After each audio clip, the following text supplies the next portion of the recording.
त्या काळात त्यांनी सनी डेज गावस्करांवर जे पुस्तक निघालं होतं हो. त्याचं पारायण केलं होतं. म्हणजे कित्येक वेळा त्यांनी वाचलं होतं. म्हणजे व्हेन यू से की खरंचच संजय बांगरचे जे काही आयडॉल सुनील गावस्करच होते. काही क्रिकेट खेळलो त्या काळात 68 पासून, म्हणजे आंतरजिल्हा, हो, हो. युनिव्हर्सिटी, इंटर कॉलेजिएट ते मॅचचे तुकडे 2 जोडून खेळलं होतं. टर्फ विकेट ही तुम्ही औरंगाबाद सोडल्यावर इथे आलेली आहे. बरोबर. आणि याचं यशाचं खरंच गमक काही असेल हं. तर त्याचं down to earth behaviour approach. आजही जेंटलमन आहे, की तुम्ही जर आपले पाय जमिनीवर ठेवले आणि मेहनत घेतली तर यू कॅन डू वंडर्स. नमस्कार, मी सुबोध मयुरे. गोष्ट चॅम्पियनच्या आपल्या या नव्या भागात आपलं स्वागत करतो. क्रिकेटपटूंची, प्रशिक्षकांची, त्यांची जर्नी, त्यांचा खडतर प्रवास आपण जाणून घेत असतो. आणि आज अशाच आपण एका क्रिकेट खेळाडू आणि एका प्रशिक्षकाचा प्रवास कसा घडला, मराठवाड्यातल्या बीडसारख्या एका छोट्या शहरातून हा खेळाडू औरंगाबादला पोहोचला. औरंगाबाद नंतर त्यानं महाराष्ट्राकडून रणजी खेळण्याचा प्रयत्न केला, मुंबईकडून रणजी खेळण्याचा प्रयत्न केला. पण तिथे आलेल्या अडथळ्यांवर त्यांनी कशी मात केली. त्यानंतर हा खेळाडू भारतीय रेल्वेकडनं रणजी ट्रॉफी केला. त्याने भारतीय रेल्वेचं नेतृत्व केलं आणि त्यानंतर भारतीय संघाकडनं कसोटी पण खेळला आणि आंतरराष्ट्रीय क्रिकेट पण खेळला. आणि त्यानंतर त्यांनी दुसरी इनिंग जी सुरू केली ती एक प्रशिक्षक म्हणून आणि एक उत्तम प्रशिक्षक म्हणून नाव पण कमावलं. तेव्हा आपण ओळखलं असेल की कोणाबद्दल मी बोलतोय, तर हा आहे भारताचा अष्टपैलू खेळाडू आणि आजचा अव्वल दर्जाचा प्रशिक्षक संजय बांगर. तर या संजय बांगरचा हा प्रवास किती खडतर होता, या प्रत्येक टप्प्यावर त्यांनी कशी मात केली आणि त्यावर कसं यश संपादन केलं, या सगळ्यांविषयी आपल्याला जाणून घ्यायचं आहे. आणि त्यासाठीच आज आपल्यासोबत आहेत संजय बांगरचे प्रशिक्षक किरण जोशी सर. किरण जोशी सर, स्वागत आपलं. आपण बघतोय की प्रत्येक टप्प्यावर प्रत्येक खेळाडूला अडचणी असतात. पण त्यात खूप कमी खेळाडू असे असतात, की जे त्यावर मात करू शकतात, त्यावर सोल्युशन शोधू शकतात आणि एक-एक टप्पा वर जात असतात. आणि अर्थात तशीच मेहनत, तसाच खडतर हार्ड वर्क करून संजय बांगरने एक-एक टप्पा गाठलाय. त्याविषयी आपल्याकडनं जाणून घ्यायचं आहे. स्वागत आपलं या आपल्या गोष्ट चॅम्पियनच्या या भागात. धन्यवाद, धन्यवाद. येस. आणि मलाही बरं वाटलं. नक्कीच. सर, त्यापूर्वी मला आपल्याला औरंगाबादचे ते दिवस त्या दिवसात घेऊन जावंसं वाटेल. पायोनियर क्रिकेट क्लबची तुम्ही सुरुवात केली होती. 30-40 हो. वर्षांपूर्वीची गोष्ट असेल किंवा त्यापेक्षा जास्त असेल. अ, कसं होतं औरंगाबादचं क्रिकेट? सुबोध, आपण त्या काळातले साक्षीदार आहात आणि आपण सोबत क्रिकेटही खेळलेलो आहे.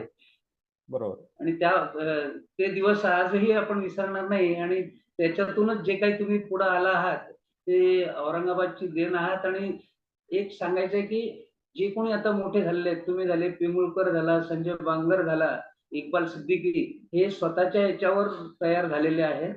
कारण आम्ही जे काही क्रिकेट खेळलो त्या काळात 68 पासून, म्हणजे आंतरजिल्हा, हो, हो. युनिव्हर्सिटी, इंटर कॉलेजिएट, ते मॅचचे तुकडे 2 जोडून खेळलं होतं. टर्फ विकेट ही तुम्ही औरंगाबाद सोडल्यावर इथे आलेली आहे. बरोबर आहे. जे सोडायच्या काळात आणि आलेली आहे. सोडायची.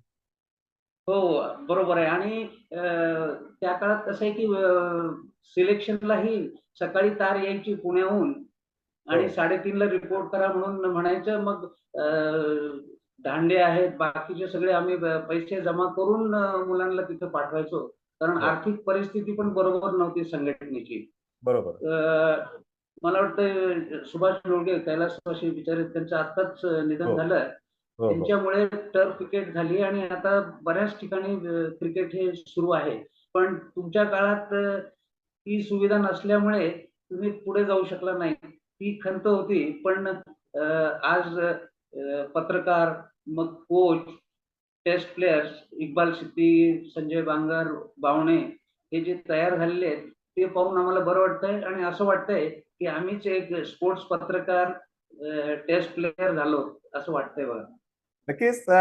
अवघड परिस्थितीत, प्रतिकूल परिस्थितीत त्यावर मात करून, जसा तुम्ही उल्लेख केला की संजय बांगर असेल, इक्बाल असेल किंवा अंकित मावणे असेल, जो पण महाराष्ट्राला अनेक वर्षांपासून लीड करतोय, या खेळाडूंनी त्या कष्ट केले, हार्डवर्क केलं आणि त्याचा चीज करून ते त्या स्तरावर पोहोचलेत.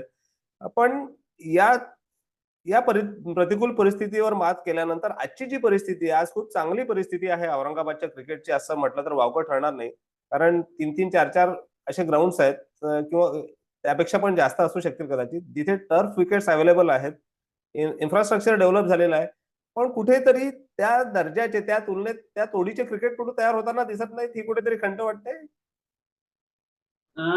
खर्च वाढण्यापेक्षा पालकांच्या अपेक्षा फार वाढलेल्या आहेत आणि हम्म. त्यांना कसं आहे की मोल्डेड, जसं सचिन तेंडुलकर किंवा असा निर्माण व्हावा. कारण हो. हे एक क्रिकेट म्हणजे एक आता प्रोफेशनल करिअर झालेलं आहे, जसं इंजिनिअरिंग, डॉक्टर वगैरे आहे. आणि बरोबर. पालकांची इच्छा काय असते, ते इथं समजा कोणी खेळाडूने 50 धावाही काढल्या तरी त्यांना वाटतं की आता हा पुढे जाईल, पण जेव्हा तो मोठ्या कॅनव्हासवर येतो तेव्हा लक्षात येते की बाबा हे पोटेन्शियल नाहीये. आणि पालकांनी पण प्लॅन करून आणि आर्थिक परिस्थिती चांगली असेल तरच ह्या खेळाकडे वळावं, असं माझं स्पष्ट मत झालेलं आहे. राहता बरोबर. राहिला इन्फ्रास्ट्रक्चर सगळं आहे, पण तिथं पाणी प्यायला, घोडा न्यायला हे त्या खेळाडूंनीच केलं पाहिजे. पुढे फक्त जर इथल्या लोकल लेवल म्हणताल, तर जे काही आम्ही क्रिकेट पाहिलेलं आहे, टीव्हीवर म्हणा, रेडिओवर ऐकलेलं आहे, त्याच्यावरून तेवढंच आम्ही सांगू शकतो. पण जेव्हा ते मोठ्या ह्याच्यात जातात, तर त्यांना चांगल्या कोचची गरज आहे. आणि ह्या काळात कसं आहे की खिशात पैसा म्हणजे मला वाटतं 16व्या वर्षीपासूनच, 13व्या वर्षीपासून मिळायला सुरुवात होती. हो. त्याच वेळेस ती प्रेशर आहे की ती राखली तर चांगली होईल. कारण आता हम्म. मी संजय बांगरच सांगतो की तो काळ असा होता की तो 13 वर्षाचा असताना इथं आला आणि मोटरसायकलवर प्रत्येक ठिकाणी तो ग्राउंडवर त्याचे वडील आणून सोडायचे. मॅच संपल्यावर त्याला घेऊन जायचे. आमच्या पायनियर्स टीम कडूनच खेळायचा. बरोबर. आणि त्यावेळेस स्पार्क दिसला आणि ते पुढे आलं. नक्कीच त्यांनी मेहनत केली, परफॉर्मन्स केला. पण त्याही काळात, त्या त्या उमेदीच्या काळात मेहनत घेत असताना, परफॉर्मन्स करत असताना, जशी इतर खेळाडू, आज तुम्ही मगाशी उल्लेख केला की एक अर्धशतक केलं की अपेक्षा वाढतात किंवा पुढच्या स्टेपला सिलेक्शन व्हावं असं वाटतं. तेव्हा संजयच्या नशिबी पण थोडीशी निराशा आली होती, कारण सातत्यानं धावा करत होता, ऑलराऊंडर म्हणून तो त्याचं नाव कमवत होता, पण सिलेक्शन पण होत नव्हतं. आणि तेव्हाही तोच तसाच निराश झाला होता. रात्री 10-11 वाजता तुमच्या घरी आला होता. ती आठवण एकदा जागी कराल? आणि खरी तर सुरुवात कशी झाली की तो आमच्या पायनियर्स टीम कडून खेळत होता 13व्या वर्षी आणि हम्म. तिथं दिसला. कारण त्या काळात आम्हाला कळायचं नाही की इनस्विंग आणि आउटस्विंग कसा टाकला जातो आणि कसा येतो हे माहिती नव्हतं. पण त्या काळात त्याचा स्पार्क दिसला आणि आम्ही पायनियर्स क्लब तर्फे वसंत आमलाडे सरांना बोलावलं होतं इथे 15 दिवस. हो. आणि त्यांनी एक 4-5 जण निवड केली आणि त्यांनी सांगितलं की बाबा तुम्ही या मुलांकडे लक्ष द्या. म्हणजे त्यात इक्बाल सिद्दीकी होता, दिनेश कुंटे होता, कांसा होता, नेरळकर होता आणि संजय बांगर. बांगर होता. हां, संजय बांगर होता. आणि इथं कसं आहे की आमची टीम पायनियर्सची होती आणि मी सिलेक्शन कमिटीमध्ये होतो त्यावेळेस. तर मी एक प्रपोजल दिलं होतं की बाबा या मुलाला तुम्ही 12वा बेंचवर ठेवा, 11त खेळू नका, पण तो हम्म. तुमचं क्रिकेट पाहून पुढे येईल. पण ते काही झालं नाही आणि त्याच रात्री 11:30 वाजता त्याचे वडील आणि ते आले आणि हा रडत होता. अच्छा. ही सुरुवात आहे. म्हणजे पुढचं हम्म. तर मी तुम्हाला सांगतो, ही हो. सुरुवात आहे. हो. तेव्हा मग त्यांनी स्पष्टपणे सांगितलं, कारण काय आम्ही आता म्हणतात ते की कोच, पहिले कोच वगैरे तुम्ही म्हणतात हा तुमचा मोठेपणा आहे. पण त्यावेळेस इथं गाईडन्स देणंच महत्वाचं होतं. कारण आमचं क्रिकेट जे काही झालेलं आहे ते विजय स्पेशल बॅटनी आणि मॅटिंगवर झालेलं आहे. बरोबर, बरोबर. तर तेव्हाच मी त्याला सांगितलं की बाबा तुला मोठं एक्सपोजर पाहिजे असेल तर तुला आता मुंबईलाच जावं. त्या काळात कसं आहे की पुण्याच्या टीममध्ये 10-11 पुण्याचे असायचे आणि बाकी 1-2च बाहेरचे असायचे. आता बरोबर. तो काळ बदललेला आहे. हम्म. तर त्यांनी त्याच्या वडिलांनी बदली करून घेतली. He was in city survey. ते बदली करून मुंबईला सेटल झाले. ओके. तिथं मग मला वाटतं त्याचे नंतरचे कोच मानकर शिवाजी पार्कला होते हम्म. वाटतं. हम्म. आणि तिथंही काय झालं की सगळे मोठे स्टॉलवर्ड्स म्हणजे चंद्रकांत पंडित, मुजुमदार वगैरे इतके होते की तिथं जागाच नव्हती. हो. पण त्याच्याबरोबर त्यांनी त्याचं शिक्षण पूर्ण केलं, ICWA वगैरे सगळं शिक्षण पूर्ण केलं आणि मग परत एक पत्र आलं मला की बुवा असं असं आहे आणि आता मी रेल्वेला जॉईन करतोय. आणि अच्छा. तिथून रेल्वेमध्ये जॉईन झाल्यावर खरा त्याचा प्रवास सुरू झाला. तिथे बरेचसे अडथळे आले म्हणजे डॉर्मेटरीमध्ये राहून त्यांनी त्याला पहिला जो म्हणजे नागपूरला मॅचचा हे आला होता, तो डॉर्मेटरीमध्ये असताना त्याला आला होता. बरोबर. आणि याचं यशाचं खरंच गमक काही असेल तर त्याचं down to earth behaviour. Approach. आजही जेंटलमन आहे. हो. तुमचा सकाळी फोन आल्यावर मी एकच गोष्ट सांगतो तुम्हाला की 2 काय? दिवसापूर्वीच हो.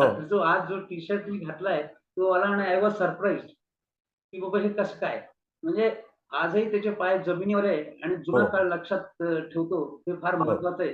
आणि तेच खरं आहे. मला आजच्या तरुण पिढीला सांगतो की तुम्ही आपल्या बेस आई-वडिलांचे एफर्ट्स हे विसरू नका. तरच तुम्ही कोणत्याही फील्डमध्ये मोठे होतात. बरोबर आहे. तो आता काही तुमच्यावर सुबोध तुम्हाला माहिती आहे की मी एकदा बोलायला लागल्यावर थांबत नाही. नाही, नाही, असं बोला, वाटतं कंटिन्यू की प्लीज. अरे प्लीज नाही, कंटिन्यू. नाही, नाही. तर नंतर मग पुश मिळाल्यावर इक्बाललाही आणि त्यालाही रणजी ट्रॉफी जिंकल्यावर आणि ते लिमलाईटमध्ये आले. मला वाटतं अझरुद्दीनच्या याच्यात विल्स ट्रॉफीच्या वेळेस हे संजय बांगर प्रकाशात आला. हो. पण अनफॉर्च्युनेटली मध्ये काय त्याच्या आईचं पण आजारपण वगैरे सगळं हे आल्यामुळे आणि त्या परिस्थितीतून तो पुढे आला आणि पुढचा इतिहास तुम्हाला माहितीच आहे. आणि आजही तो कॉमेंटेटर म्हणून, स्पोर्ट्समन म्हणून, कोच म्हणून आजही त्याचं नाव घेतलं जातं.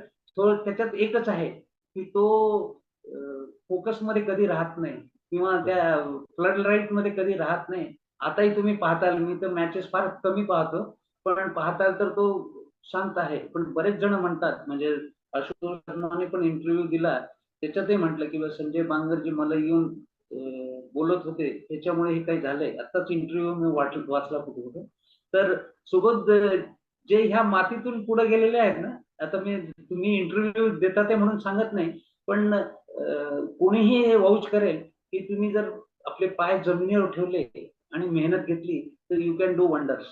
नाही, खरं आहे. ती गोष्ट खरी आहे. तुमच्यावरचे संस्कार खूप महत्वाचे असतात आणि जर तुम्ही त्या गोष्टीचं भान ठेवलं की तुम्ही कुठून आलात आणि सध्या काय करतात, तर मला वाटते त्यापेक्षा पुढे जाण्यासाठी तुम्हाला मदत करू शकते. आणि तेच बघतोय की आपण संजय बांगरच्या बाबतीत असेल, इक्बाल सिद्दीकीच्या बाबतीत असेल. इक्बाल पण सध्या मॅच रेफरी म्हणून चांगलं काम करतोय देशांतर्गत क्रिकेटमध्ये. आणि संजयचं जर आपण बघितलं तर त्याचा जो काळ होता म्हणजे कुठल्याही क्रिकेटपटूचा जो प्रवास असतो तो इझी नक्कीच नसतो. खूप खडतर असतो. फेल्युअर्स जास्त असतात. संजयच्या बाबतीत पण तसे फेल्युअर्स बरेच आलेत. मगाशी तुम्ही पत्राचा उल्लेख केला की रेल्वेकडनं किंवा सेंट्रल झोनकडनं जेव्हा दिलीप ट्रॉफी किंवा इतर मॅचेस खेळत असेल तेव्हा सातत्यानं प्रत्येक सीझनमध्ये त्याचा परफॉर्मन्स चांगला झाला होता. तरीही वरची स्टेप एक पायरी वर चढल्या जात नव्हती. तेव्हा कुठेतरी निराशा आली असेल आणि तेव्हा पण त्याने एक पत्र लिहिलं होतं. त्या पत्राचा तुम्ही जर उल्लेख केला तर मला वाटतं आजच्या पिढीसाठी ते खूप मार्गदर्शक ठरू शकेल की काय होतं नेमकं त्या पत्रात. तर ऍज इट इज त्या काळात कसे मोबाईल वगैरे काही नव्हतं. त्याने म्हणजे तो इथल्या सेंट फ्रान्सिस डिसेसचा विद्यार्थी इतकं चांगलं पत्र लिहिलं होतं की बाबा 13 अंडर 16 मी पुण्यात खेळलो, नंतर शिवाजी पार्कला खेळलो, पण काही तिथं नंबर लागत नव्हता. आणि एक सांगतो म्हणे, पण मी जे काही ठरवलं आहे की आणि लहानपणी जे स्वप्न पाहिलेलं आहे, आई वडिलांनी जो काही स्वप्न ठेवलं होतं ते मी एक दिवस नक्कीच टेस्ट खेळून पाहिल. हताश झालेलो आहे, पण पूर्णपणे हँड्स डाऊन म्हणजे आय हॅव नॉट सरेंडर्ड. आणि मग मी एक त्याला पत्र लिहिलं होतं आणि त्याला सांगितलं होतं की बाबा हे अप्स अँड डाऊन्स तर येतच राहणार, पण लढल्यावरच तुम्ही जिंकू शकता, तसे जिंकू शकत नाही. पण मी एक सांगतो की त्याच्या जे कमिटमेंट आहे ते फार जबरदस्त आहे. आणि एकच इन्सिडेन्स तुम्हाला सांगतो म्हणजे तो किती कमिटेड आहे.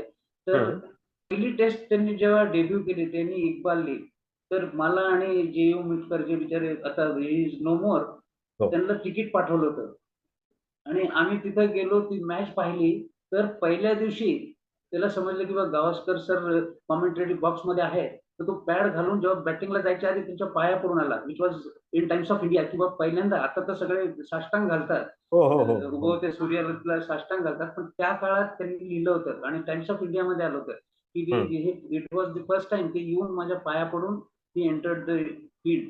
तर Yeah. त्याच्या जे काही स्ट्रगल वगैरे आहे ते त्याच्या त्या माणसात आहे, and he is a thorough core gentleman. हम्म. म्हणजे आज माझ्या संपर्कात आहे, तसाच तो कोणाशीही. मी एकच इन्सिडेंट सांगतो. आमच्याकडे काम करणारे बाई होत्या, हो. तर सांस्कृतिक मंडळावर अंमलाडींचा कोचिंग कॅम्प होता. तर हम्म. ते दोघं घरी दुपारी यायचे, कारण सकाळचा सेशन संपल्यावर घरी यायचे. आणि हम्म. आमच्याकडे आपल्या कौतुक वनसे म्हणून पोरगा, त्या ज्या बाई काम करायचा, हो तो आमच्याकडे राहायचा. हो. तोही तिथं असायचा. हम्म. तर त्याची अचानक डेथ झाली. हो. तर संजय बांगरने जवळपास 3 वर्ष माझ्याकडे त्याच्या मिसेसच्या नावाने 12,000-12,000चे असे 2 चेक्स तो पाठवत होता अच्छा. त्यांच्या शिक्षणासाठी. आणि आज मी सांगतो की ते वेल सेटल्ड आहे, त्या मुलीचं लग्न झालं. ही गोष्ट फार अवघड आहे. आता तर कसं आहे की तुम्ही साधं काही दिलं तरी तुम्ही ते गाजावाजा करता, पण त्या हम्म. काळातलं हे झालेलं आहे.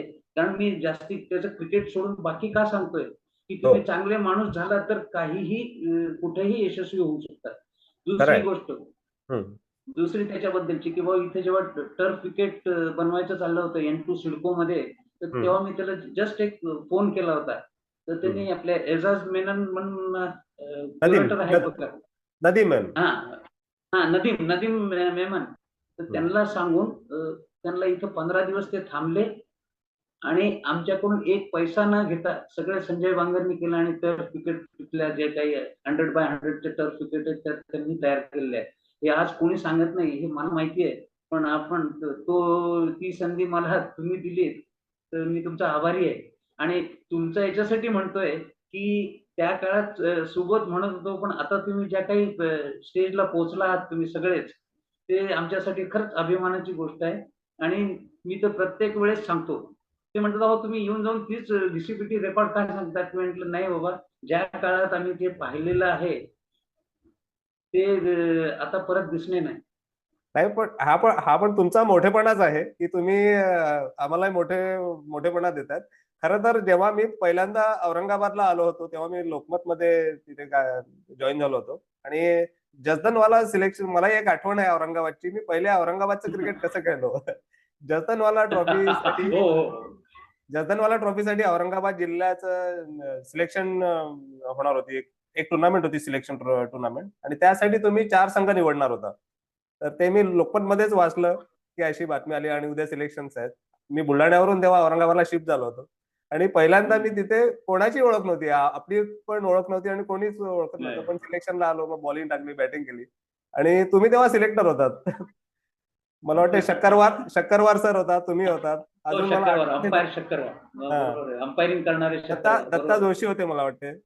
तर हो. तिथून माझी औरंगाबादच्या क्रिकेटची सुरुवात झाली होती. आणि तुम्ही पहिल्यांदा मला संधी दिली होती. मग तिथे चांगला परफॉर्मन्स झाला. मग औरंगाबाद जिल्ह्याकडनं खेळलो. मोठं क्रिकेट नाही खेळू शकलो, पण तुमच्या सहवासात जे तिथले औरंगाबादचे दिवस आहेत ते अजूनही मला आठवतात. आणि खूप एन्जॉय केले ते दिवस. चांगलं क्रिकेट खेळण्याचा प्रयत्न केला. नक्कीच खूप चांगली आठवण आहे.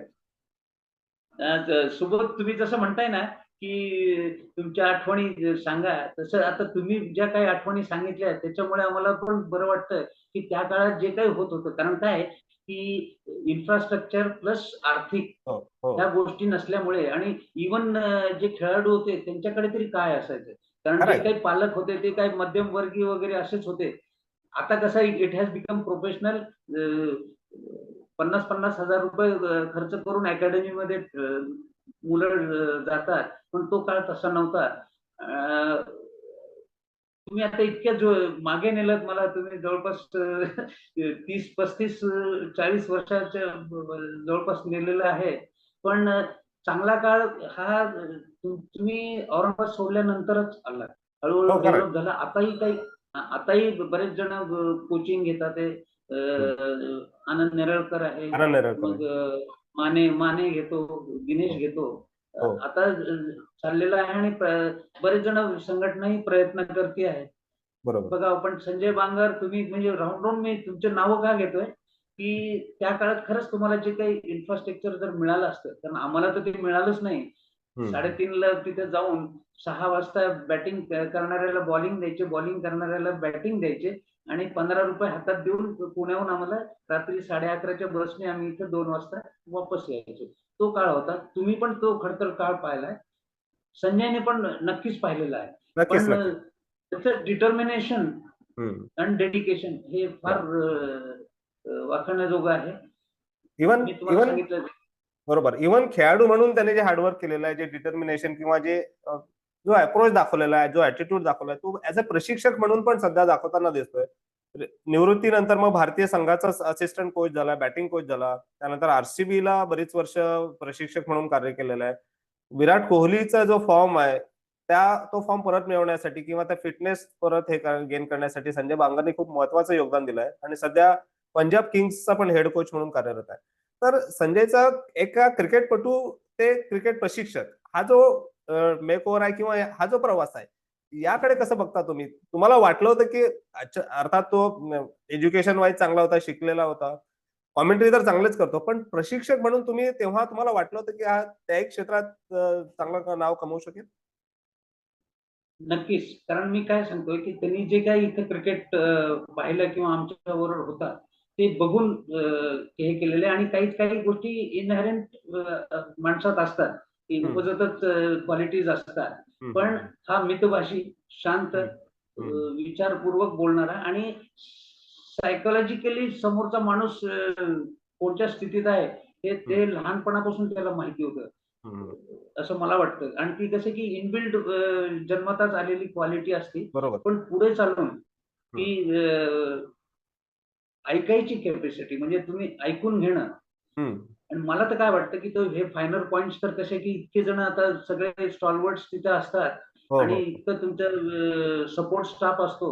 हा सायकॉलॉजिकली ग्रूम करतो असं मला वाटतं. जी की हम्म. क्वालिटी आहे त्याची. हम्म. आणि एज्युकेशन अँड स्पोर्ट्स हम्म. म्हणजे हे त्यांनी दोन्ही याच्यात तो फ्लरिश झाला. बरोबर आहे. आणि हिज रीडिंग इज ट्रिमेंडस. हम्म. कारण मला आठवतं की आम्ही जेव्हा पहिले टेस्टला मोहालीला गेलो होतो, तर तिथं पुस्तकाची चढत होती. आणि मुख्य म्हणजे एक शेवटची क्वालिटी अशी आहे की ही इज डाउन टू अर्थ म्हणजे जेंटलमन म्हणा किंवा सत्य परिस्थिती काय आहे त्याला लगेच लक्षात येते. हम्म. जसं तुम्ही म्हणता की हे मेकशिफ्ट कसं झालं, तर त्याच्या लक्षात आलं की बाबा जे काही तो जो क्रिकेट खेळतोय आणि पुढे जे काही T20 वगैरे आहे, त्याच्यात he will be a odd person असं त्याला वाटलं असेल. हम्म. दुसरं म्हणजे की एज फॅक्टर. कारण हो. त्याचा डेब्यू जो झाला तो फार उशिरा झाला. बरोबर. म्हणजे त्याचा झाला इक्बालचा हे फार उशिरा झाला आणि आता क्रिकेटचं जे लाईफ आहे ते 5 वर्षाच्या वरती नाही आणि it starts at age of 13. Hmm. 13, 14, 16 काय जे तुमचे हे आहे बरोबर. तेव्हा. तर ते दे हॅड पास्ड दॅट. हम्म. आणि त्यांना जर वेळच्या वेळी जर हे मिळालं असतं तर हे झालंही नसतं. पण त्याच्या लक्षात आलं की आता ॲज अ क्रिकेटर आपल्याला हे होऊ शकत नाही, तर त्यांनी कोचिंगचं पण मला वाटतं BCCIचे हे केलेलं आहे. लेव्हल 1, 2, 3 आय डोंट नो म्हणजे ते पूर्ण येस, येस. केलेलं आहे. हो. हां. आणि कोचिंग अकॅडमी वगैरे हे न करता त्याचं जे काही बिहेवियर आणि BCCIच्या सगळ्याचं लक्ष असतंच. हम्म. तर he was given that chance. मला वाटतं सुरुवात IPLच्या ह्याच्यानेच झाली ना हो, कोचची. IPL ने सुरुवात झाली होती. हां, कोचीचा तो सुरुवातीला हे होता म्हणजे ही येस, तेव्हा स्टार्टेड विथ कोच. कोची. बरोबर. हां. Correct, correct. तर आणि त्याच्यात तो फ्लरिश झाला आणि मेहनत, मुख्य म्हणजे मेहनत घ्यायची जी वृत्ती आहे त्याच्यात, त्याच्यामुळेच ते फ्लरिश होतो. कारण तुमचे 1-2 मायनस पॉइंट्स तिथं कव्हर होऊन जातात. मेहनत घेतली तर यू कॅन फ्लरिश. म्हणजे जरुरी नाही की एक पत्रकार क्रिकेटपटूच म्हणजे कोचच क्रिकेटपटू होऊ शकतो असं काही नाहीये. Coach can be a coach only. Of course. Umpire can be umpire only. Yes. म्हणजे व्यंकट सारखे असे फार कमी असतात की अंपायर कम खेळाडू असलेला हे होतं.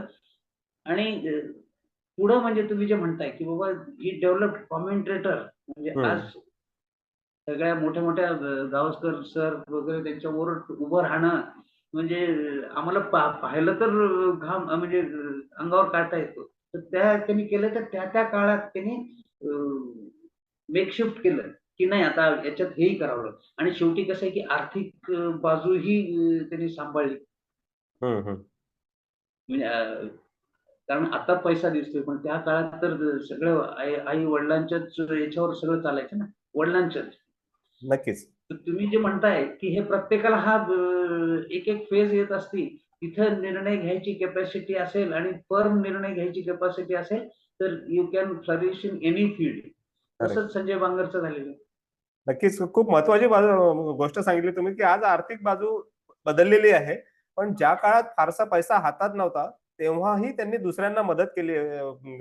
मग ते क्रिकेटपटू असतील किंवा औरंगाबाद क्रिकेट संघटनेसाठी टर्फ विकेट्स पहिल्यांदा आणण्याचा प्रसंग असेल. स्वतःकडे फारसे पैसे नसताना ही मदत करणं खूप मोठी गोष्ट आहे आणि ज्याचा आजच्या पिढीला औरंगाबादच्या आणि सभोवतालच्या क्रिकेटपटूंना फायदा होतोय. पुस्तकाचा तुम्ही मगाशी उल्लेख केलाय की पुस्तक वाचणं ही खूप चांगली सवय होती आणि त्याचा उपयोग पण करून घ्यायचा. एकीकडे टेस्ट सुरू आहे आणि आपण पुस्तक वाचून स्वतःचं मेडिटेशन करतोय किंवा आपण स्वतःला त्या झोनमध्ये फोकस करतोय. आजची पिढी पुस्तकाच्या किती जवळपास जात असेल हा एक संशोधनाचा विषय ठरेल. पण एक मला आवर्जून इथे सांगावंसं वाटतं की संजय बांगरचे जे आदर्श आहेत आणि भारतातल्या सगळ्याच क्रिकेटपटूंचे जे आदर्श असतील, सुनील गावस्कर सर, त्यांचा मुंबईत बरोबर आहे. वानखेडे स्टेडियमवर एक कसोटी सामना सुरू होता. तो वेस्ट इंडिजचा असेल किंवा इंग्लंडचा असेल मला नेमकं आठवत नाही. पण वानखेडे स्टेडियमवरच्या त्या सामन्यात सुनील गावस्कर सर स्वतः आउट झाल्यानंतर त्या स्टेडियमच्या परिसरातच मरीन स्पोर्ट्स म्हणून एक दुकान होतं. त्या मरीन स्पोर्ट्सचा पुस्तकांचा स्टॉल लागायचा. की जे जे क्रिकेट रसिक मॅच हो. बघायला येतील ते क्रिकेट आणि इतर खेळाच्या संबंधितले पुस्तकं घेतील आणि वाचण्याची आवड निर्माण होईल म्हणून. हां. तर सुनील गावस्कर सर त्या सामन्यात त्या इनिंगमध्ये बाद झाल्यानंतर कमी धावांमध्ये बाद झाले होते, डिस्टर्ब झाले होते. पण ते बाद झाल्यानंतर ड्रेसिंग रूम मधून सरळ त्या स्टॉलवर गेले स्टेडियमच्या परिसरातल्या.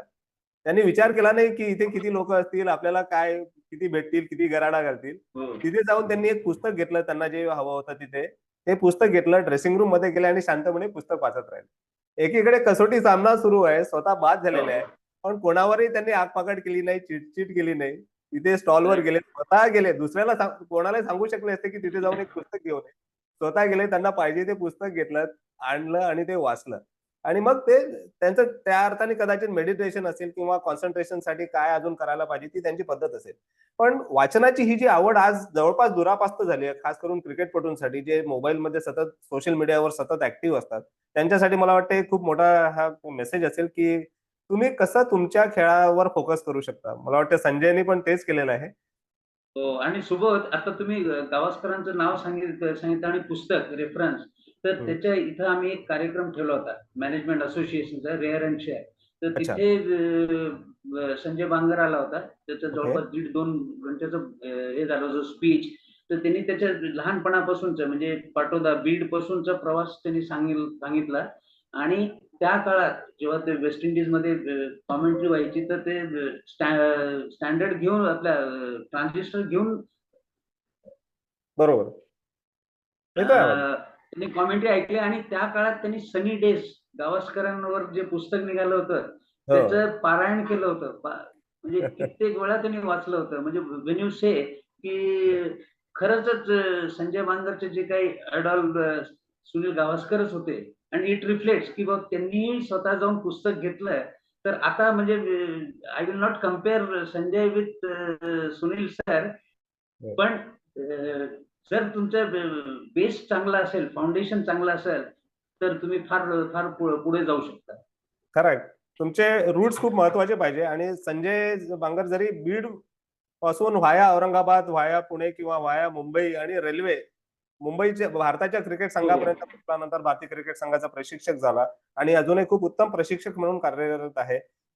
हे बघता तुम्ही आजची जी पिढी आहे जी क्रिकेटमध्ये सर्वस्व झोकून देत आहे, सर्वस्व म्हणजे त्यामध्ये पैसा आला, हार्डवर्क आलं, सगळंच आलं.